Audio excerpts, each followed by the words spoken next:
momentum bulan puasa ini bukan sekedar meningkatkan kesalian individual,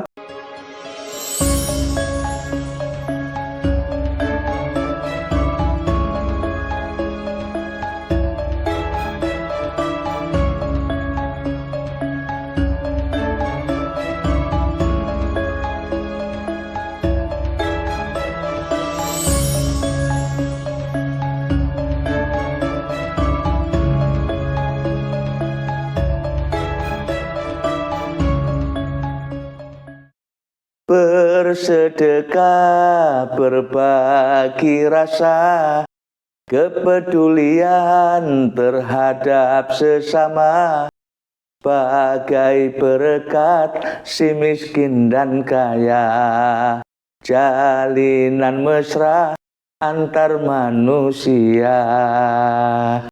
Assalamualaikum warahmatullahi wabarakatuh.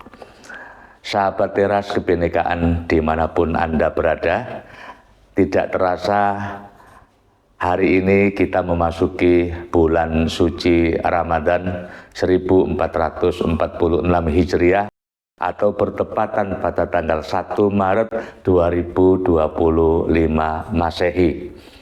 Perintah untuk menjalankan ibadah puasa bagi umat Islam tertera di dalam Al-Quran surat Al-Baqarah ayat 183 yang berbunyi, Ya ayyuhalladzina amanu kutiba alaikumusiyam kama kutiba alal ladzina min qablikum la'allakum tattaqun.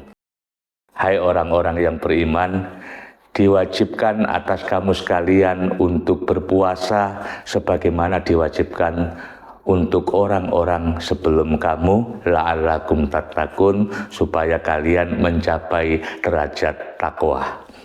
Perintah puasa ini, kalau kita memahami apa yang ada di dalam Al-Quran, itu diperintahkan juga kepada nabi-nabi sebelum Nabi Muhammad dan diperuntukkan hanya untuk orang-orang yang beriman. Artinya orang-orang yang tidak beriman itu tidak punya kewajiban untuk menjalankan ibadah puasa.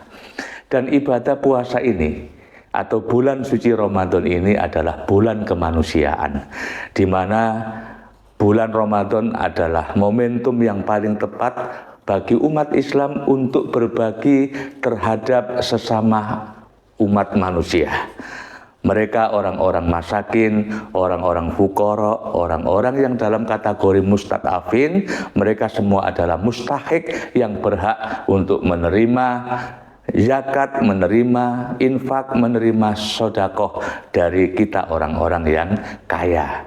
Karena itu, sahabat Teras Kebinekaan yang berbahagia, momentum bulan Ramadan ini adalah bulan kemanusiaan, di mana kita punya kewajiban untuk membangun solidaritas, untuk menebar kepedulian dan merajut kemanusiaan.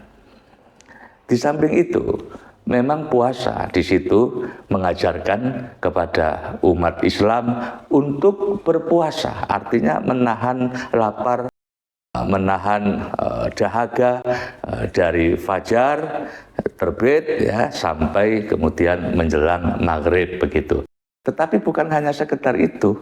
Kalau puasa dimaksudkan hanya untuk menahan rasa lapar dan dahaga atau tidak menjalani hubungan seksual suami istri, itu menurut Al-Ghazali adalah tingkatan yang paling rendah.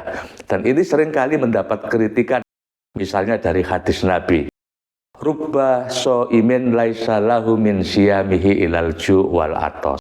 Berapa banyak orang yang berpuasa, mereka tidak mendapatkan apa-apa kecuali rasa lapar dan dahaga. Nah, kemudian di dalam hadis yang lain juga dijelaskan, wa rubba qaimin laisa lahu min qiyamihi ila sahr. Dan berapa banyak orang yang menjalankan qiyamul lail, sholat malam, sholat tarawih, mereka tidak mendapatkan apa-apa kecuali illa sahr tadi yang saya sebut, yaitu rasa lelah. Nah, ini menurut Al-Ghazali di dalam kitab Ihya Ulumuddin itu masuk kategori puasa yang rendah atau saumul umum. Nah, kemudian Juga ada yang disebut oleh Al-Ghazali tingkatan kedua, itu adalah saumul khusus. Puasanya orang-orang yang istimewa, yang khusus. Mereka menjalankan puasa bukan hanya sekedar menahan rasa lapar dan dahaga, tidak menjalani hubungan seksual, tetapi mereka juga menjaga lisannya dari perkataan-perkataan yang buruk, kemudian menjaga telinga dari pendengaran yang tidak baik, menjaga mata dari penglihatan yang tidak baik, yang semua itu bisa membatalkan ibadah puasa itu.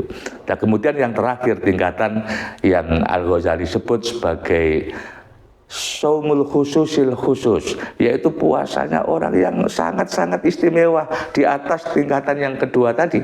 Mereka menjalankan ibadah puasa, menjaga mata, menjaga lisan, menjaga telinga, juga menjaga semua organ anggota tubuh ini, tangan, kaki. Tetapi mereka ini di tahapan ketiga ini masuk dalam kategori orang-orang yang mendekatkan diri kepada Allah, ya.